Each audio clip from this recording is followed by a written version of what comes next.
جی مولانا صاحب، اب وقت نہیں ہے نماز کا، اس لیے بسم اللہ الرحمن الرحیم، نحمدہ ونصلی علی رسولہ الکریم۔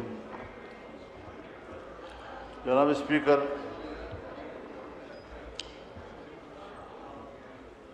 آج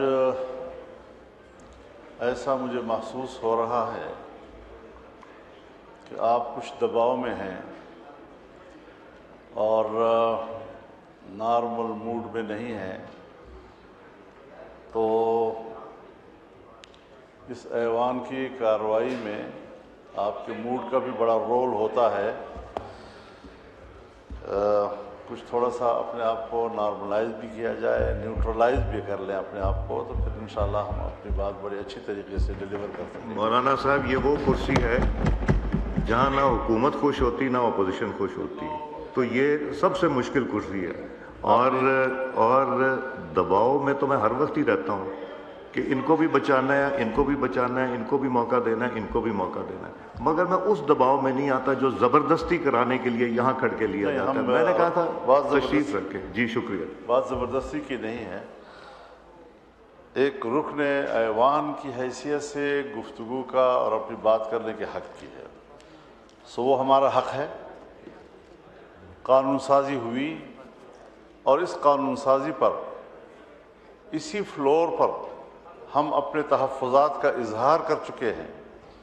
ہم نے اس قانون سازی کو قرآن و سنت کے منافی اور آئین کے منافی تصور کیا ہے، اور اگر ہم نے آپ سے یہ کہا ہے کہ اسلامی نظریاتی کونسل موجود ہے جہاں شریعت انوالو ہو، وہاں کم از کم یہ چیزیں وہاں بھیج دی جائیں تاکہ وہاں سے واضح طور پر رائے آ جائے کہ علماء کرام کیا کہتے ہیں، مذہبی لوگ کیا کہتے ہیں۔ اس میں آئینی ماہرین بھی ہیں، قانونی ماہرین بھی ہیں، تمام مکاتب فکر کی نمائندگی ہے، لیکن اس طرح آپ نظر انداز کر کے اور پھر قانون کے پیچھے لکھا ہوتا ہے کہ ہم اقوام متحدہ، کبھی FATF، کبھی IMF اور ان کے منشور اور فلاں کے تقاضوں کے مطابق قانون سازی کر رہے ہیں۔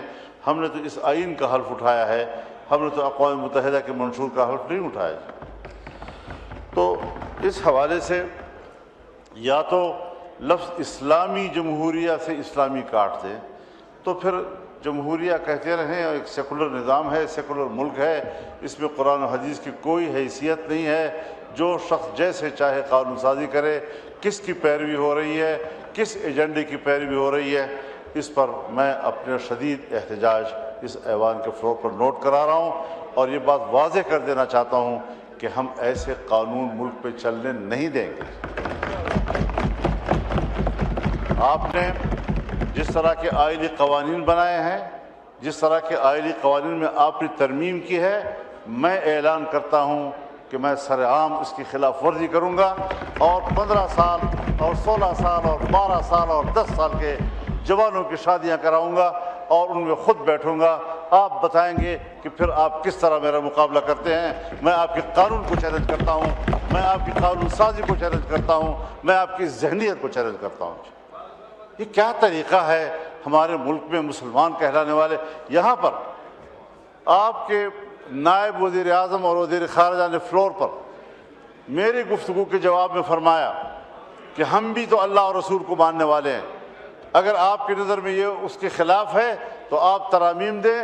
میں نے ان سے فون پر بات کی اور میں نے کہا کہ آپ نے فوری طور پر مجھے جواب دیا ہے، ذرا اپنے ماحول سے مشورہ کر کے آپ نمائندگی لے لیں، مینڈیٹ لے کر پھر آپ بتائیں، ہم ایک کمیٹی بنا کر آپ کے ساتھ بات کرنے کو تیار ہیں۔ انہوں نے کہا ٹھیک ہے۔ اس کے بعد کوئی سوال جواب نہیں ہے۔ یہ ڈنگ ٹپاؤ والی سیاست جو ہے یہ شاید مناسب نہیں ہے۔ پاکستان اس طرح کیسے چلے گا؟ آپ تو جمہوریت کو شکست دے رہے ہیں، اور جو مسلح گروہ جو بیانیہ لے کر اٹھے ہیں، آپ قدم قدم پر ان کو تقویت دے رہے ہیں۔ ہماری توانائیاں یہاں پر کس بات پہ ضائع ہو رہی ہیں؟ ہم کس چیز کے لیے یہاں آئے ہوئے ہیں؟ ہم نے تو آئین کا حلف اٹھایا ہے، ہم تو جمہوریت کی بات کرتے ہیں، ہم تو پارلیمنٹ کی بات کرتے ہیں، ہم تو ووٹ کی بات کرتے ہیں، اور اگر مذہبی دنیا وہ پاکستان کے آئین کی نمائندگی کرتا ہے، آپ کے شانہ بشانہ کھڑا ہے، آپ یہاں پر اس قسم کی حرکتیں کر کے جس طرح آئین کو روند رہے ہیں، جس طرح عقیدے کو روند رہے ہیں اور پھر ہماری توانائیوں کو تباہ و برباد کر رہے ہیں، جمہوریت شکست کھا رہی ہے، پوری دنیا میں شکست کھا رہی ہے۔ اور میں نے کل کی گفتگو میں بھی یہ کہا تھا کہ پوری دنیا میں جمہوریت ختم ہو رہی ہے، اب یا سرمایہ داریت ہے اور یا آمریت ہے، اور وہ راج کر رہی ہے۔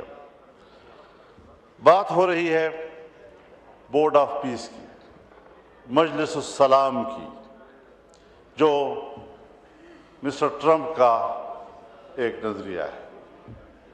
اس نظریے کا آغاز ان کے 20 نکاتی فارمولے سے ہوا ہے۔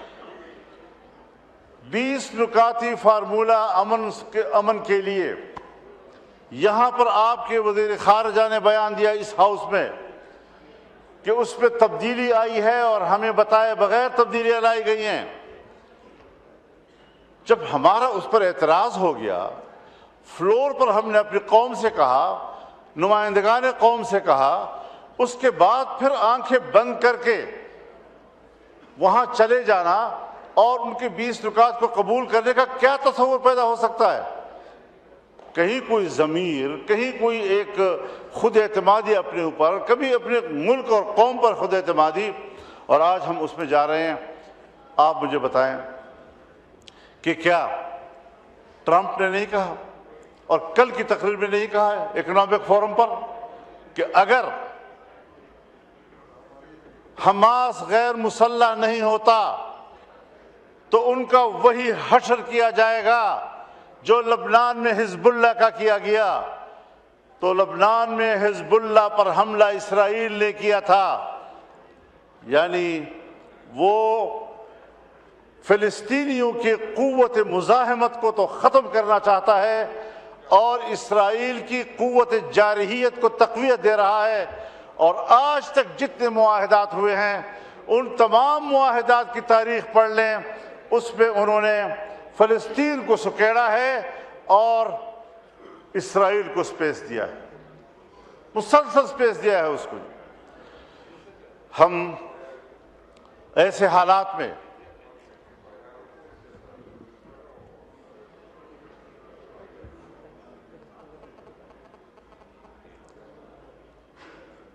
میں آپ سے مخاطب ہوں جناب، میری کوشش یہ ہوتی ہے کہ میں اسپیکر صاحب کو خطاب کروں اور رولز بھی یہی ہے۔ تو بنیادی بات یہ ہے کہ جہاں دھمکیاں ہیں، اگر ایسا کیا گیا تو میں ایسا کر دوں گا، ان کی ایسی تیسی پھیر دوں گا، تباہ و برباد کر دوں گا، کیا یہ صلح کی آغاز ہے؟ دنیا میں امن قائم کرنا، غزہ میں امن قائم کرنا، فلسطین میں امن قائم کرنا۔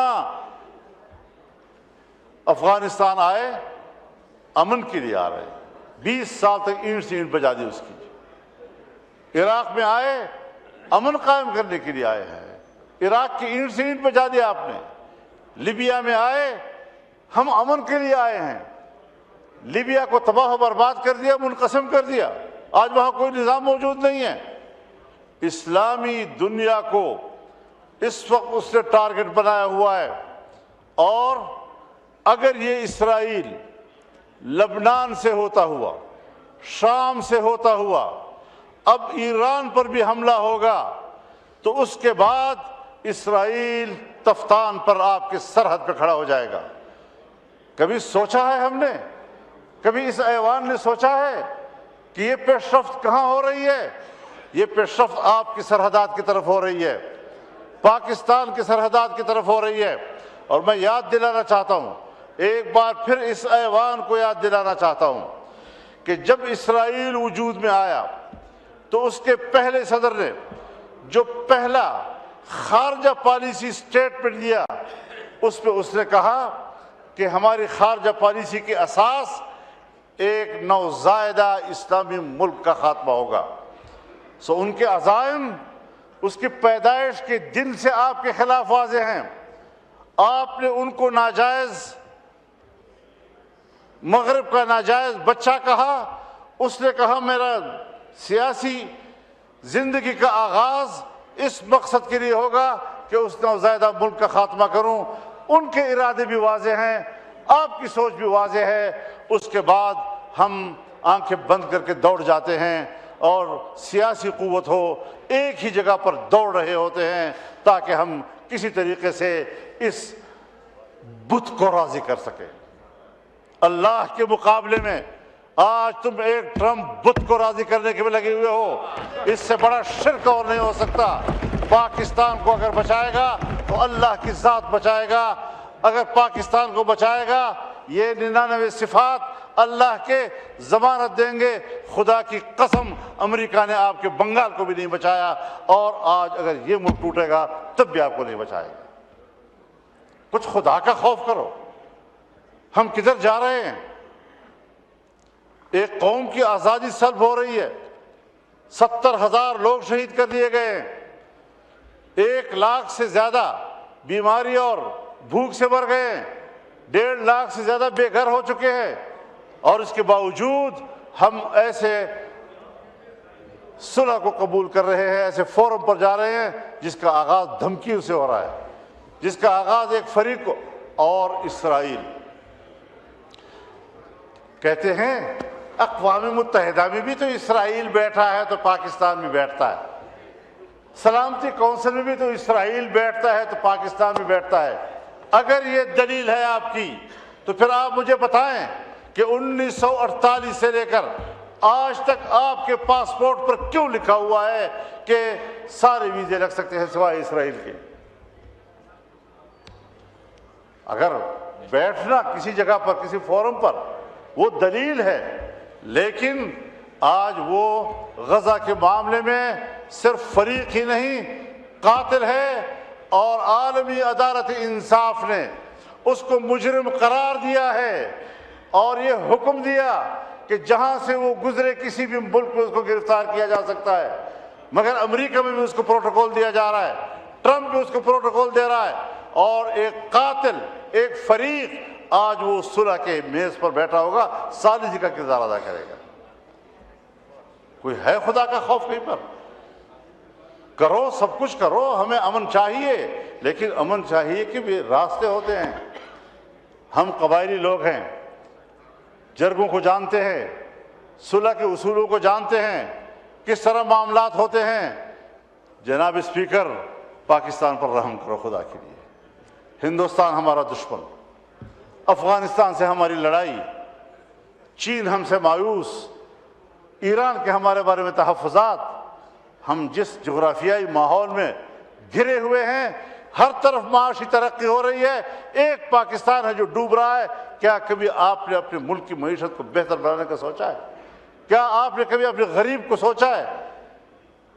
اس حوالے سے ہم جس طرف جا رہے ہیں یہ پاکستان کے مستقبل کی تاریکی کا ایک اقدام ہے۔ ہم نے پارلیمنٹ سے نہیں پوچھا، آج کم از کم یہاں ایک قرارداد آنی چاہیے۔ جناب اسپیکر، اگر ہمارے اندر ضمیر ہے، میں حکومت سے بھی کہنا چاہتا ہوں، آپ بھی پاکستانی ہیں، اپوزیشن سے بھی کہنا چاہتا ہوں، ہم سب ایک قوم ہیں، کم از کم ان شرائط کی بنیاد پر بورڈ آف پیس کو پارلیمنٹ آج مسترد کر دے۔ اگر پرائم منسٹر صاحب گئے ہیں، انہوں نے اس ایوان کو اعتماد میں نہیں لیا، انہوں نے اپنی کابینہ کو اعتماد میں نہیں لیا، کیوں چلے گئے ہیں اتنے بڑے مسئلے کے اوپر؟ آخر 1 لاکھ لوگ شہید ہوئے ہیں، در بدر ہو گئے ہیں، گھروں سے نکل چکے ہیں، ہمارا کہاں کیا مقام رہ گیا ہے دنیا کے اندر؟ نماز کا ٹائم ہو گیا۔ اس حوالے سے ہمارے بہت تحفظات ہیں، اور اگر اس قسم کے فورم پر ہمارا ملک بیٹھتا ہے، میں آپ کی اس حکومت کو جعلی بھی کہہ چکا ہوں، آپ کی اکثریت کو جبری بھی کہہ چکا ہوں، اور جعلی اور جبری نظام کے خلاف اپنے جہاد کو جاری رکھنا یہ ہمارا قومی فریضہ ہوگا، دینی فریضہ ہوگا، اور انشاءاللہ العزیز یہ جنگ جاری رہے گی، آپ نہیں جیت سکیں گے یہ جنگ۔ اللہ تعالیٰ ہماری مدد فرمائے، لیکن آپ ذرا مہربانی کریں، ایوان سے کہیں کہ اس طرز عمل کو مسترد کر دے، اور آئیں ایوان سے مشورہ کریں، ملک سے مشورہ کریں، عوام کے نمائندوں سے مشورہ کریں، اپنی کابینہ سے کم از کم مشورہ کریں، اور قانون سازی جہاں پر شریعت انوالو ہو کم از کم اسلامی نظریاتی کونسل میں بھیج دیں۔ اس طرح نہیں ہوگا کہ جس طرح آپ نے کہا آپ ہمیں ہانکتے میں نے رہیں دیا گے۔ تھا فلور میں، آگے دے دیا۔ ہم جی شکریہ۔ ہم معزز انسان ہیں الحمدللہ، جی ہم معزز قوم ہیں، آزادی ہماری تاریخ ہے، اس کے لیے قربانیاں مولانا ہماری صاحب تاریخ۔ نماز نہیں اب رکے گی ہمارے لیے۔ جی شکریہ، جی شکریہ، جی ہاں شکریہ جی۔ شہری صاحبہ